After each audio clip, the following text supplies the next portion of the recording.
Greetings and welcome to our app. I am Ashish Bhatt. I and my wife Pragna Bhatt are the founders and core faculties of Turning Point Institute Ahmedabad for spoken English and personality development. You can have more information about our institute and us from our website. In last 20 years, we have trained thousands of people from all walks of life, like from students to working professionals to housemakers and all. And we are privileged to have got love and admiration from our students. The main reason behind this is our student success.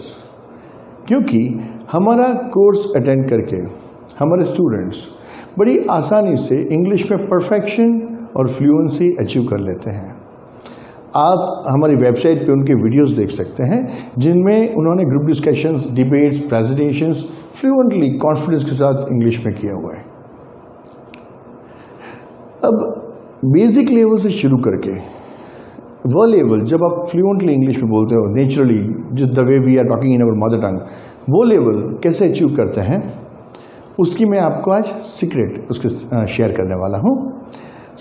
ऐसा नहीं कि हमें English नहीं पता, बचपन से English पढ़े, school college में, है ना, बहुत सारे एग्जाम्स पास किए, काफ़ी इंग्लिश जानते हैं, लेकिन जब बोलने का ट्राई करते हैं तो बोल नहीं पाते।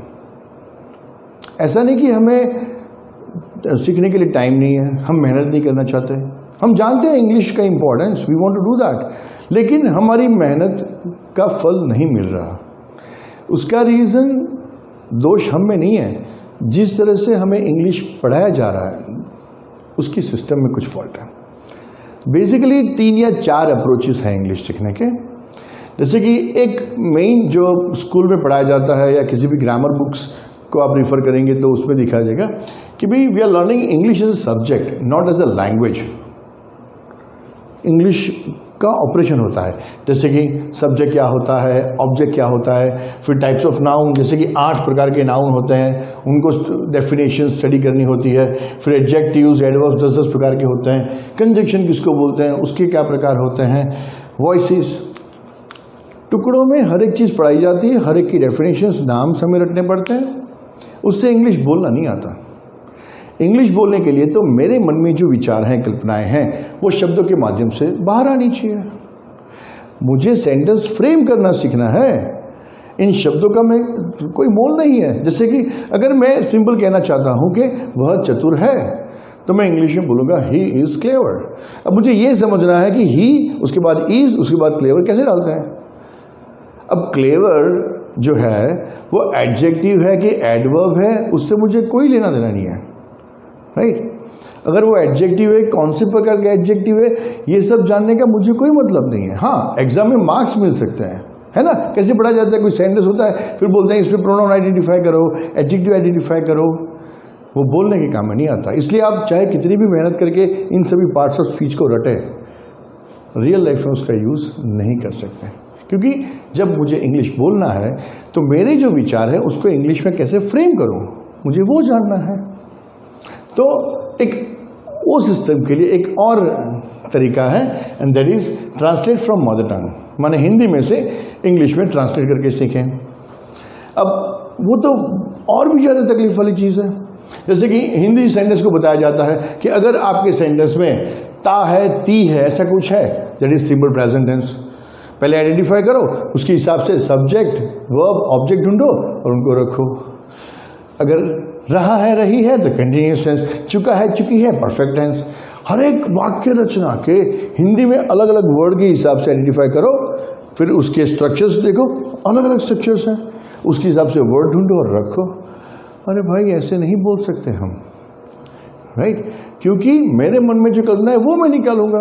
अब हिंदी साथ में पकड़ के रखूंगा हर एक सेंटेंस को कि इसमें है, ता है, तो मुझे ये स्ट्रक्चर याद करना है। और the problem in here is इतने सारे स्ट्रक्चर्स में कोई कनेक्शन नहीं होता, देयर इज नो लॉजिक। हर एक को इंडिपेंडेंटली रटना होता है।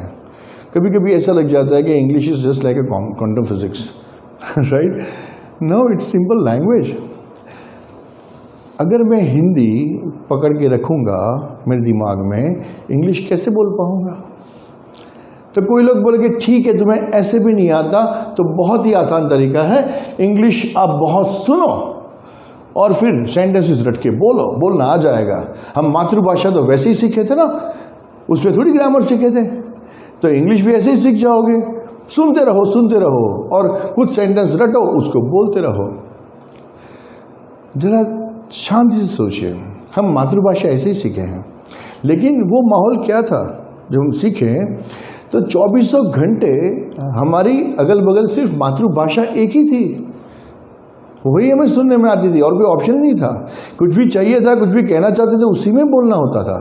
तो वो 24 घंटे का माहौल मजबूरी वाला, और सालों तक वो माहौल रहा। तब हम हिंदी या गुजराती, मेरी मातृभाषा है, हम बोलना शुरू किए हैं, राइट? क्या इंग्लिश सीखने के लिए हमारे पास 24 घंटे का ऐसा माहौल है? इतने सारे सालों का समय है?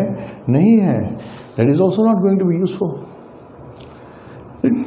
हमने जो सिस्टम डेवलप की है इतने सारे सालों में, वो हजारों स्टूडेंट्स को हाईली इंटरेक्टिव वे में उनके डाउट सॉल्व करते हुए उनको सेंटेंस बुलवा के डेवलप की है। हम जानते हैं कि कहाँ फंसते हैं, उसके हिसाब से पूरा कोर्स डिज़ाइन किया है। सी बेसिकली हमारा जो ब्रेन है, राइट, वो शब्द या रूल्स या डेफिनेशन नहीं समझता। It understands only pictures and logic. अगर आप सेंटेंस रट भी लेंगे ना तो भी काम में नहीं आएंगे, राइट? जानना चाहते हैं how the brain works? Give me 10 seconds, right? See, हजारों वस्तुओं के नाम पता है, ओके? हम बोल सकते हैं जब भी चाहें, है ना? चलो, आप कोई भी 5 व्हीकल्स के नाम बोलिए, फटाफट 5 आ जाएंगे, है ना? लाइक बाइक, स्कूटर, मॉपेड, रिक्शो, कार, बस, प्लेन, ट्रेन। हो ज़्यादा हो गए, ठीक है। अब मैं बोलूँगा कोई भी 5 फ्रूट्स के नाम बोलिए, वो भी फटाफट आ जाएंगे। उसमें भी लैंग्वेज बैरियर तो है नहीं, दिमाग में फ्रूट आता है, नाम बोल दिया, उसका हिंदी हो इंग्लिश हो, फटाफट जबान पे आ गया, ठीक है। लेकिन अगर मैं आपको ये कहता हूँ कि आप कोई भी 5 ऐसी वस्तु के नाम बोलिए जो एक दूसरे के साथ कनेक्टेड ना हो। स्कूटर और रिक्शा कनेक्टेड है ना, अमरूद और आम कनेक्टेड है, कनेक्टेड ना हो ऐसे 5 बोल पाएंगे? ट्राई कीजिए, नहीं हो पाएगा। हम उसके लिए ट्रेन नहीं है। क्यों? हमारा दिमाग वही शब्द बोलेगा जिसका दिमाग में पिक्चर बनता है। क्या होता है, जब मैंने व्हीकल्स का बोला, दिमाग में सभी व्हीकल्स आ गए, उनमें से आपने 5 बोल दिए। जब मैंने फ्रूट्स का बोला, दिमाग में सभी फ्रूट्स आ गए, उनमें से 5 बोल दिए। लेकिन जब मैं बोलता हूं एक दूसरे के साथ कनेक्टेड ना हो ऐसे कोई भी 5, तो आपको क्या करना होगा? एक पिक्चर बनाया, उसमें से एक वर्ड निकाला, दूसरा एक पिक्चर बनाया, वर्ड निकाला, तीसरा बनाने जाओगे, नहीं बन पाएगा, वापस यहीं पे आ जाओगे। Try to do that.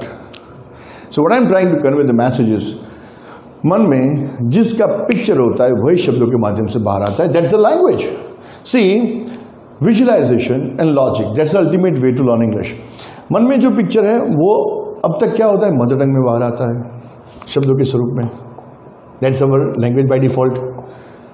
अगर इंग्लिश में बोलना है तो यही पिक्चर इंग्लिश में आना चाहिए।